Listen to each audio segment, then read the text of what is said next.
Hey guys, Paul Warburg coming to you back from the Utah wilderness today. I tried to get you guys a nice mountain view behind me today, but alas, the clouds are not cooperating. However, perhaps that is a good analogy for how the Ukraine peace talks are going right now, where there is something big just at the horizon that should be in view, but there are a lot of clouds between us and that, preventing us from seeing clearly and perceiving what is actually going on. I know a lot of people are feeling like that right now, and I hope that this video can help provide some much needed clarity on what's going on, even if that conclusion doesn't align with what a lot of us are hoping. Now, obviously, for those who are at all familiar with this topic already, if you've watched any other videos already, you will know that the Ukraine peace talks have taken a real nosedive over the last couple of days. And in fact, there has been a pretty large break in Ukrainian and U.S. relations over these peace talks that we haven't seen to this degree since Trump took office. What has happened is that both sides have exchanged some words, and Donald Trump in particular has stated some words about Zelenskyy, calling him a dictator, which are not new for Donald Trump, but are new for him since he has taken office. Up to the point that he was elected, Donald Trump said a lot of things about Ukraine, but in his credit, he has held back his tongue since taking office until now.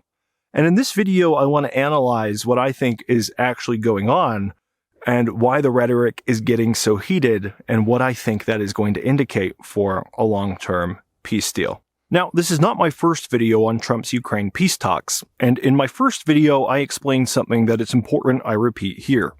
When it comes to these peace talks, it is very important that you look carefully at the order of operations of the events that have taken place and when they have taken place sequentially, because this order of operations turns out to be key to understanding what is probably going on, and it contains details that a lot of analysts are missing by looking at all the different facts as if they are disconnected, when in fact they are not disconnected. They are a logical sequence of events. Even if you don't agree with the logic makes sense when you're examining the mind of Donald Trump, who is the main player here. Now, the logical sequence of events goes like this. After Donald Trump took office, he actually softened his negative rhetoric towards Ukraine for a period of time. And for a period of time, he entered into a state where he was willing to talk to Ukraine and try to work out details of what a peace deal might look like. And in particular, what Donald Trump was trying to do was he was trying to find a way for the United States to benefit from peace in Ukraine. The thing that was ultimately landed on, that Donald Trump really sunk his teeth into, was Zelenskyy proposed that Ukraine could give some of Ukraine's rare earth metals to the United States in exchange for help. Now, the specific details of that plan were not totally worked out, and that turns out to be very important. But the United States and Ukraine at least had an agreed upon willingness to approach rare earth metals as a chip that could satisfy both sides in the negotiation.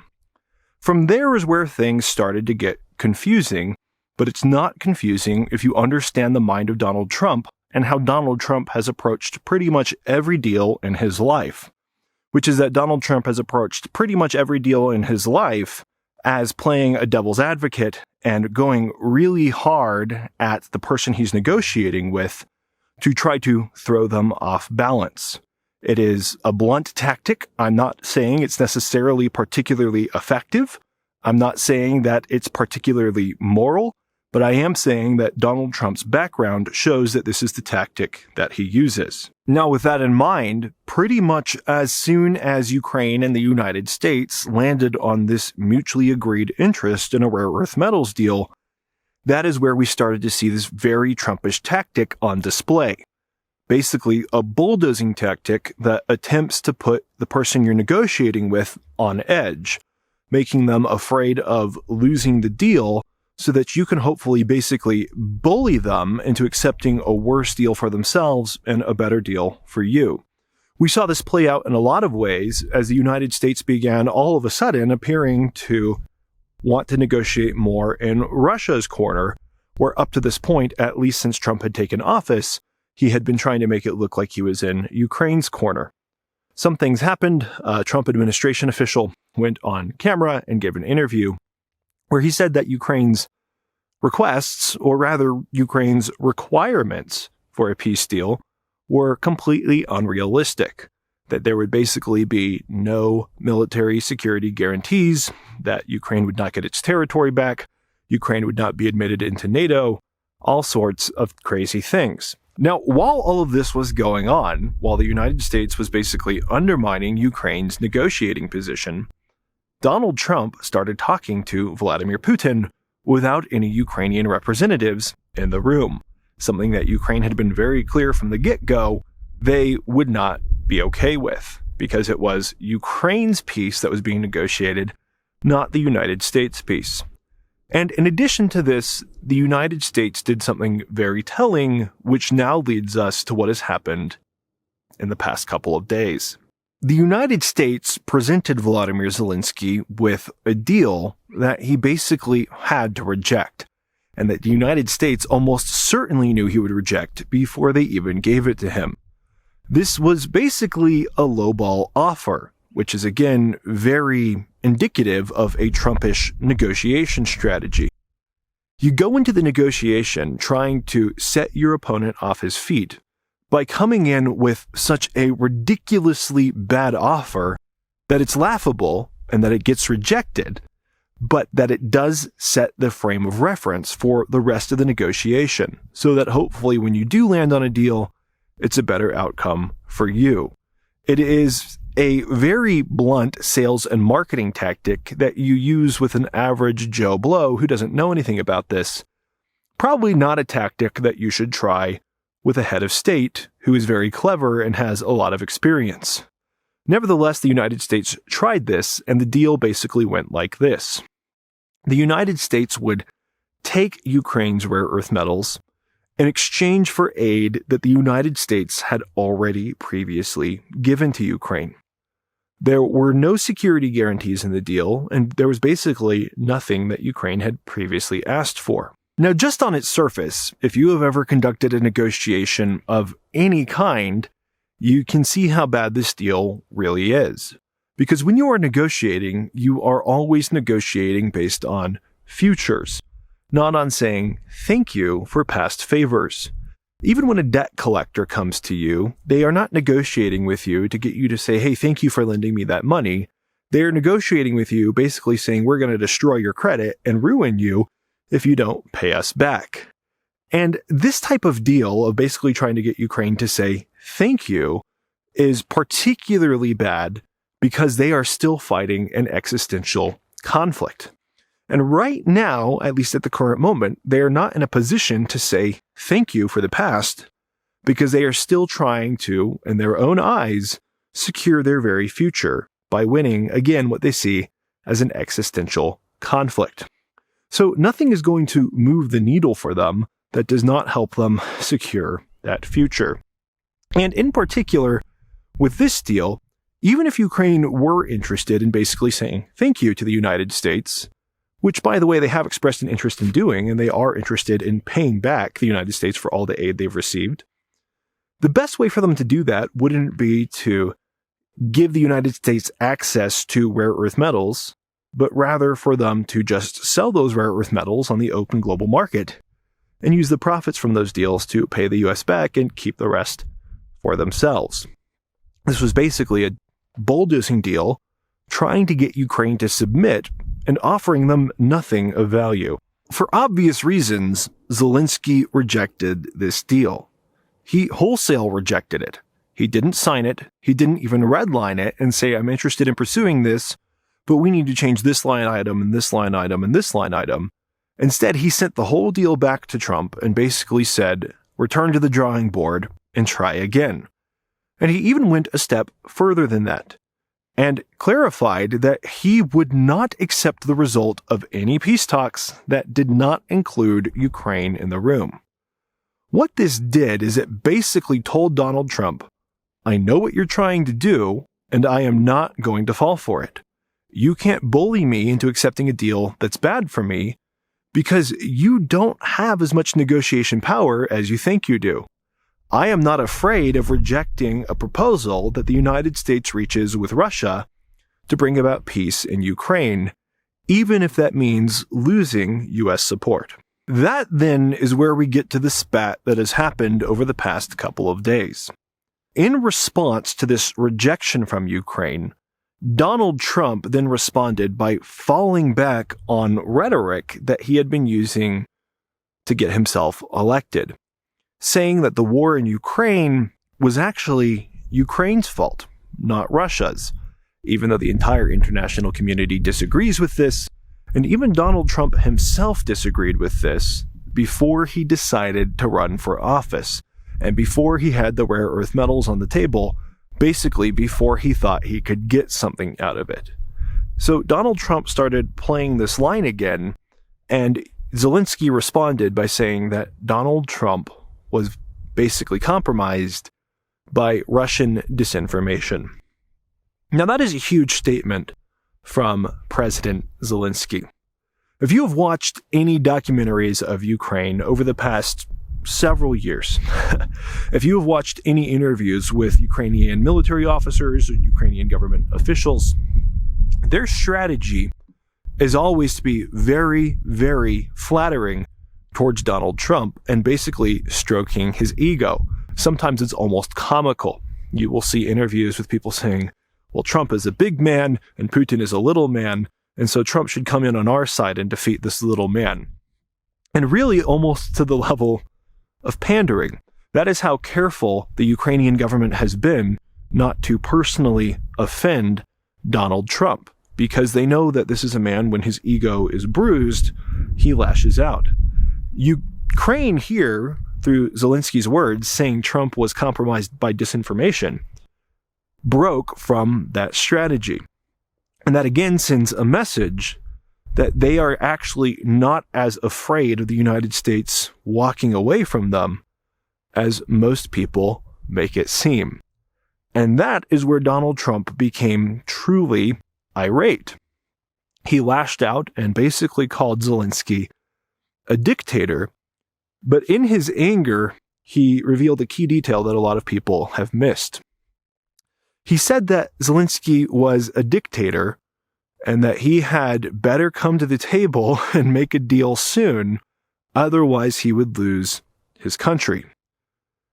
But you have to think about what that statement reveals. The whole reason this spat started in the first place is because Zelenskyy was not being allowed at the table, but Trump was trying to negotiate with Russia unilaterally. So by calling Zelenskyy to the table, what was he actually calling him to the table for? Well, it wasn't peace in Ukraine. It wasn't the peace deals. Ukraine had already expressed an interest to be involved in those. Trump was trying to call Zelenskyy back to the table for the rare earth metals deal. Now, really quickly, before I finish the rest of this story, the research for this video was aided by Ground News, a sponsor of this channel that helps keep this analysis free for everybody. Using Ground News helped ensure that I got fair exposure to all sides of this narrative and that I wasn't blindsided by partial or incomplete arguments or information from either side. Now, Ground News is an excellent tool if you're not familiar with it. What it does is it collects news articles on a particular topic from all sorts of different sources, and it gives useful information to help evaluate those articles. It tells you, for example, which way the source leans, if they are known for being factual, and who funds the source, which sometimes is very enlightening. And as you explore today's topic, you can just see how much the headlines differ. On the right, you can find headlines saying things like, Zelenskyy is biting the hand that feeds him, by expressing his displeasure at Trump. And on the left, in this case, we see mostly just factual headlines that take a part of Trump's quote directly. We see the same on the center, although the center headlines offer additional information. So I read a couple of these perspectives to research this video, and if you want to take a similar approach to your own news consumption, I recommend you try Ground News out. If you want to do that, you can get 40% off their Vantage plan, which is the plan that I use to get access to all of their features, by going to ground.news/Paul. So again, that is the sequence of events that has happened up to this point. And it is important to view all of that as a sequence of events and not as a set of disconnected facts. Because when you view it as a sequence of events, you can see how one thing led to the next, to the next, to the next, to the next.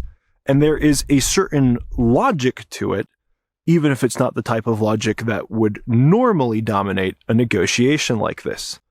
That logic is try to bulldoze your opponent and get whatever you can out of them, and respond by escalating the bulldozer each time they reject your proposals.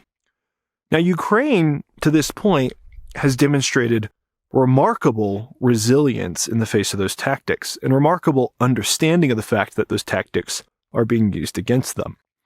And you have to ask the question of why Ukraine is being so resilient. Well, there's a couple of different reasons. First and foremost, the conditions that Ukraine is basically being asked to agree to are just silly to even propose in the first place. Because the peace conditions of Ukraine not having security guarantees and Ukraine giving their territory to Russia are peace conditions that existed years ago, early on in this war. If those conditions were acceptable to Ukraine, they would have accepted them back then, unless materially the facts on the ground had changed. But right now, materially, the facts on the ground have not changed that much. If anything, they've changed in Ukraine's favor. The only thing that has happened since Donald Trump got elected is that Donald Trump was elected. Materially, his election, though, has not manifested in any changes on the battlefield. It's not manifested in changes in aid to Ukraine, and even if it did, that aid is not as significant as most people make it seem. So there's really no reason for Ukraine to agree to a peace deal on terms that aren't acceptable to them. That's why they're fighting in the first place, and they will continue to fight until they reach terms that are acceptable to them or until they are completely defeated. And they are nowhere close to being completely defeated. I've explained details in previous videos saying how aid to Ukraine is ramping up from European countries. Ukraine has closed a lot of gaps that they had with Russia early on in the war. Russia had a 10-to-1 artillery advantage. Now it's closer to 2-to-1, and Ukraine was able to sustain through 10-to-1 without much territory loss. And they're going to continue to do so under 2-to-1. We also see that Russian attrition is ramping up. Russia is now using donkeys instead of light armored vehicles to deliver supplies to the front line because they're cheaper, and it's the only thing that Russia can sustain, and all sorts of other facts. Now, in addition to this, another factor at play is that it's not as if the United States is the only country on Earth that can give Ukraine further military support in exchange for rare earth metals. The United States is the prime candidate, and it's the preferable candidate, but it's not the only candidate. Pretty much any country in Europe could drastically ramp up military support to Ukraine, particularly if they were able to get something of value from Ukraine in exchange. Right now, that support has not been what we want to see, in large part due to budgetary considerations. But Ukraine could make the same deal with them that the United States is trying to make, and they have other options to consider. And so, if the United States walks away, it's not all over for them. They have a lot of other people that they can make a deal with. These other countries that Ukraine could make a deal with are a lot more consistently in Ukraine's corner. They are a lot less offensive towards Ukraine. They have not been undermining Ukraine for their own political purposes, and they show a lot more dependability for the long term. So when I look at everything that is going on, what I see is a Donald Trump who puts on a strongman persona, but who is in reality getting increasingly desperate about making a deal. Because if he doesn't make a deal, it will look bad on him. The cynical part of me also thinks that Trump sees this deal slipping away, and he is now trying to create the circumstances where he can pass the blame. Trump, of course, campaigned on the promise that he would end the war in Ukraine before he even took office, which we knew was never going to happen, and in fact, it did not happen. Now he is setting up the conditions where he is starting to blame Ukraine for the war and say it was their fault in the first place. And he's also creating the conditions with these crazy deals that Ukraine could never accept to say, well, we tried to make peace, but Ukraine didn't want to play ball. And the goal of that would basically be to say, look, I did everything I could. It's not my fault that the war is still ongoing. Sort of like when he ran in his first election, he promised that he would build a wall and get Mexico to pay for it. And when that didn't happen and he couldn't deliver on the promises, he, instead of accepting responsibility, blamed his political opponents for his own mistakes. Now, personally, I am still hopeful that the United States will end up striking a deal with Ukraine that is more favorable to Ukraine in the long term. I think that Ukraine has a lot to offer the United States and that Russia doesn't have anything to offer. I think that over the next couple of weeks, if not couple of months, we will continue to see escalating political rhetoric and we will continue to see this tug-of-war game. But at the end of the day, Ukraine has something to offer that the United States really needs, not just from a financial standpoint, but also from a strategic standpoint against China, because these rare earth metals are going to help in our fight against China when it comes to AI and building chips and things like that. So I think ultimately we have to come down on the side of Ukraine, and we're just going to see some tug of war of people trying to build that deal as much in favor of the United States as possible. Now, I did let some of my personal frustrations slip out a little bit in this video, but for the most part, I tried to make this an objective analysis based on the facts of the ground and the sequence of events as they exist. And if you thought that in this video I brought out perspectives that you haven't heard elsewhere, that's because I am an independent analyst and I am not owned by a newspaper. I don't draw my salary from a newspaper or from any other organization. And that gives me a lot of freedom of thought to think and express myself in a unique way and put the facts together for myself rather than having the facts put together for me. If you appreciate that kind of approach, can I ask you for a quick favor? Would you consider supporting that work by becoming a patron of this channel? It's completely voluntary. I'm not putting anything behind a paywall. It's just a way for people who want to support this to do so if they want to. Thanks again for watching, guys. I'll see you on the next one.